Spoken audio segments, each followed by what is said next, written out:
Navigating the Path of Trauma. House of Dragon highlights of mental resilience. Trauma is a path that many of us will walk at some point in our lives.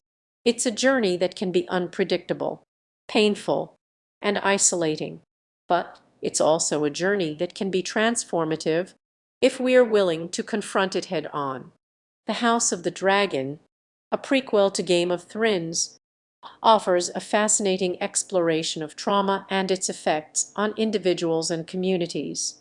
Through the characters of Rhaenyra and Alicent, we see two different approaches to navigating trauma. Rhaenyra, the rightful heir to the Iron Throne, is a complex and multifaceted character. She's a product of her environment, shaped by the expectations and pressures of her family and society. When faced with trauma, she often turns to her emotions, allowing herself to feel the pain and anger that comes with it. This approach can be both a strength and a weakness, as it allows her to connect with others and find empathy, but also makes her vulnerable to manipulation and exploitation. Alicent, on the other hand, is a character who has been shaped by trauma from a young age. She's been forced to adapt and survive in a world that is hostile and unforgiving.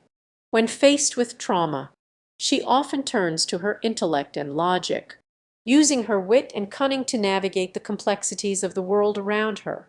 This approach can be a strength, as it allows her to stay one step ahead of her enemies and find creative solutions to problems, but also makes her vulnerable to emotional numbness and disconnection.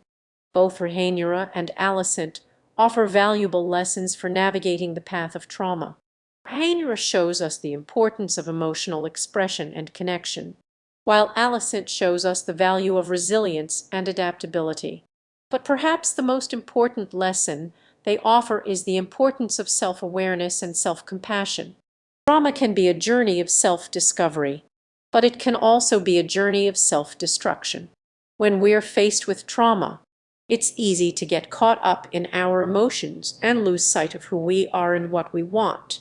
But by taking the time to reflect on our experiences and emotions, we can begin to develop a greater understanding of ourselves and the world around us. This is the key to mental resilience, not avoiding trauma, but facing it head on with courage and compassion. It's not about being strong or weak, but about being honest and authentic. By embracing our emotions and imperfections, we can begin to heal and grow, and find a sense of purpose and meaning in the midst of chaos.